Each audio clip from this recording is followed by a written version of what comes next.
কৃত্রিম বুদ্ধিমত্তা আগামী এক দশকে বিশ্ব অর্থনীতি এবং শ্রমবাজারে শিল্প বিপ্লব বা তার চেয়েও দ্রুত পরিবর্তন আনতে পারে বলে সতর্কবার্তা দিয়েছেন গবেষকরা।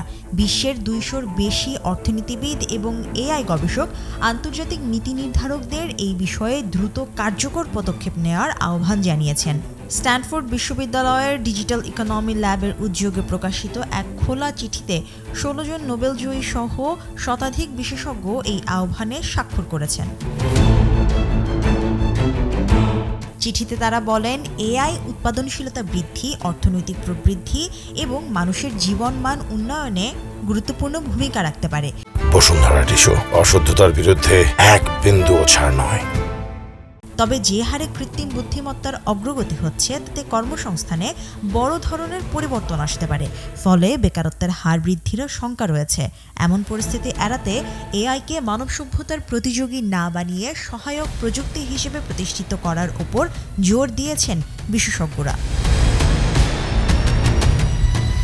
এই উদ্যোগের সংগঠক এবং ইউনিভার্সিটি অব ভার্জিনিয়ার অধ্যাপক আন্তন কোরিনেক বলেন, এআই নির্ভর অর্থনৈতিক রূপান্তর শুরু হওয়ার পর নতুন কৌশল তৈরি করতে গেলে অনেক দেরি হয়ে যাবে। অনিশ্চয়তা পুরোপুরি কেটে যাওয়ার অপেক্ষা না করে সম্ভাব্য পরিবর্তনের জন্য আগাম প্রস্তুতি নেয়াই হবে কার্যকর পদক্ষেপ। বিশেষজ্ঞদের এই সতর্কবার্তা এমন এক সময়ে এলো যখন বিভিন্ন প্রতিষ্ঠান এরই মধ্যে কর্মক্ষেত্রে এআই এর ব্যবহার বাড়াচ্ছে। সাম্প্রতিক সময়ে অ্যামাজন কিছু পদে এআই এবং এআই এজেন্ট ব্যবহারের পরিকল্পনার কথা জানিয়ে কর্মী ছাঁটাইয়ের ঘোষণা দিয়েছে। একই সঙ্গে যুক্তরাষ্ট্রে নতুন স্নাতকদের জন্য চাকরির বাজারও আগের তুলনায় কঠিন হয়ে উঠেছে।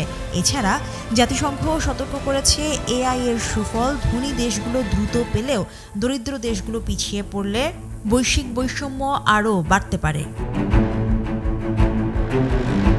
বিশেষজ্ঞদের মতে, এআইকে ঘিরে বিতর্ক কেবল প্রযুক্তির সক্ষমতা নিয়ে নয়, বরং এর অর্থনৈতিক এবং সামাজিক প্রভাব কিভাবে পরিচালিত হবে সেটিই আগামী দিনের সবচেয়ে গুরুত্বপূর্ণ নীতিগত চ্যালেঞ্জ হয়ে উঠতে পারে। Mushrifa Nuzhat, Daily Sun.